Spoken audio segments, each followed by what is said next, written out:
무궁화 꽃이 피었습니다. Menurut Anda, apa ini hanya fiksi yang dibuat oleh Wachowskis? Percaya ajalah, Anda bisa melihat lebih banyak makhluk menjijikkan di kehidupan nyata. Di video ini Anda akan mengetahui parasit apa yang memburu orang yang tidak bisa melihat dengan baik, siapa yang senang memakan otak manusia, dan yang terpenting, apa yang seharusnya ditakuti lebih dari monster di film horor. Sydney 1998, 4,5 juta orang berisiko terkena penyakit serius. Pihak berwenang mendesak orang-orang yang meminta mereka untuk meminimalkan kontak dengan air kota yang mengalir.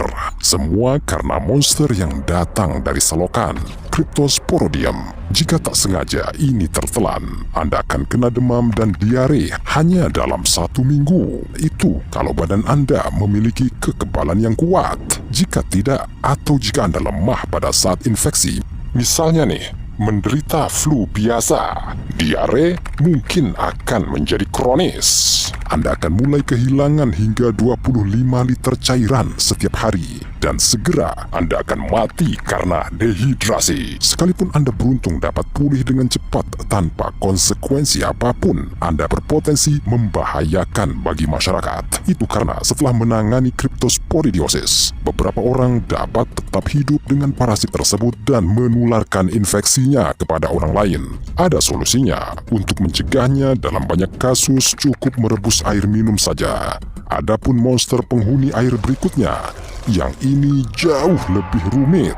Cukup sering di perairan Anda bisa menjumpai sesuatu yang jauh lebih menakutkan daripada hiu. Ini Naegleria vallorii, amuba yang dapat dengan mudah memakan otak Anda. Tapi bagaimana caranya? Nah, semuanya dimulai dengan sebuah perjalanan negara biasa. Anda menghirup parasit ini saat berenang di danau atau sungai, sehingga masuk ke organisme Anda tanpa Anda sadari. Anda akan tetap tidak sadar selama beberapa hari ke depan, tetapi proses yang tidak dapat diubah dalam tubuh Anda sudah diaktifkan. Untuk mengirimkan informasi, neuron kita melepaskan bahan kimia yang berbeda, termasuk asetilkolin.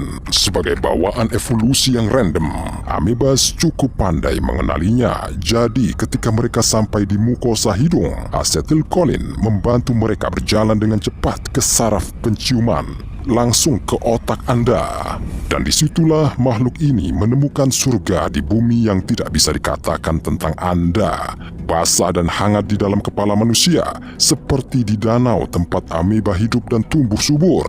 Namun ada bakteri di dalam tengkorak, artinya parasit tersebut tidak memiliki makanan yang biasa untuk dikonsumsi. Akhirnya, ini tidak menghasilkan sesuatu yang lebih baik daripada memberi makan otak Anda. Dalam beberapa jam, manusia mulai muntah dan kejang, dan mengosongkan perut tidak membuat lega.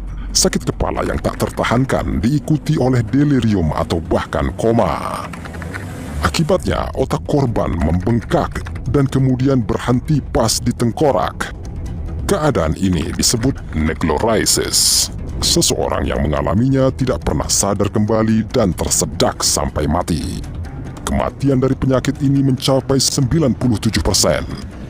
Satu-satunya kesempatan bertahan hidup bergantung pada dokter. Mereka harus mendiagnosis infeksi pada tahap paling awal. Kedengarannya mengesankan, bukan? Meskipun ada penyusup yang lebih menjijikkan. Terkadang monster menyapu hidup kita dengan sangat terang-terangan, sehingga sulit dipercaya bahwa ini benar adanya. Karena beberapa dari mereka bertujuan memanjakan bola mata kita. Jika Ickenthemiba bersentuhan dengan kornea, ia langsung mulai menyerang mata melalui abrasi. Akibatnya, bercak putih muncul di permukaan mata. Perawatannya sih ada, tapi saya ragu kalau Anda ikhlas. Dokter akan mengikis epitel kornea Anda menggunakan pisau bedah khusus untuk mengangkat sel-sel mati. Tidak ada anestesi umum.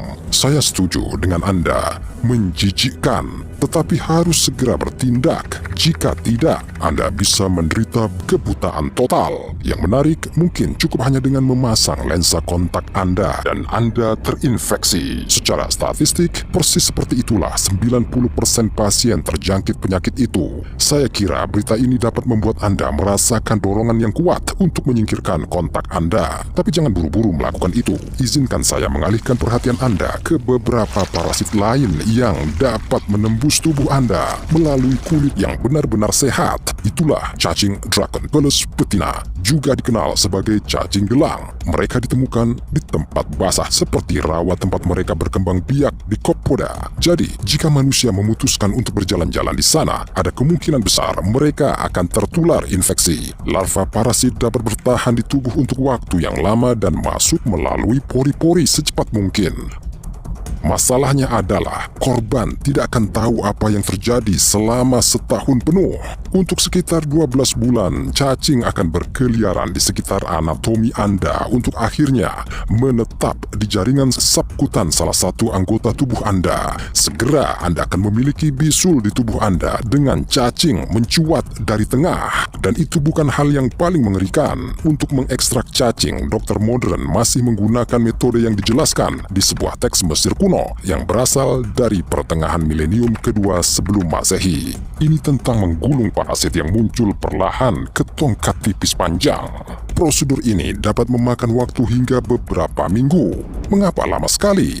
Untuk memastikan cacing tidak terbelah dua dan mengeluarkan cairan beracun ke dalam luka. Takut melewati mimpi buruk ini? Ya batalkan saja niat berjalan di sekitar rawa kalau begitu. Sayangnya tidak ada cara untuk melindungi diri Anda dari monster berikutnya dalam daftar saya. Gigitan nyamuk yang lazim di musim panas, bukan? Masing-masing bisa jadi malapetaka untuk Anda. Alasannya adalah Plasmodium falciparum, agen malaria ganas. Ini ditularkan melalui gigitan nyamuk biasa. Di 2020 saja dilaporkan dokter ada 241 juta kasus infeksi. Parasit uniseluler memasuki tubuh manusia bersama dengan air liur nyamuk dan langsung menuju hati di mana ia membuang darah yang tumpah. Plasmodium falciparum menginvasi eritosit dan langsung mencabik-cabiknya, lalu mulai menelan makan malam yang dibuat sendiri. Hanya perlu 60 detik untuk bersiap-siap menyerang sel baru. Puing-puing sel darah merah yang terinfeksi akhirnya disimpan di berbagai organ, jantung, hati, dan bahkan otak. Yang terakhir menyebabkan bentuk penyakit paling parah yang disebut malaria cerebral. Dengan tingkat kematian hampir 90%, manusia mati dengan hipoksia menyakitkan yang berarti kelaparan oksigen karena sel yang terinfeksi menghilangkan udara dari otak. Hampir tidak mungkin untuk menyembuhkan malaria cerebral, dan beberapa orang yang selamat itu tetap hidup dengan gangguan saraf selama sisa hari-hari mereka. Selain itu, mereka mengembangkan masalah perilaku dan disabilitas intelektual. Diyakini bahwa malaria paling umum terjadi di negara-negara Afrika.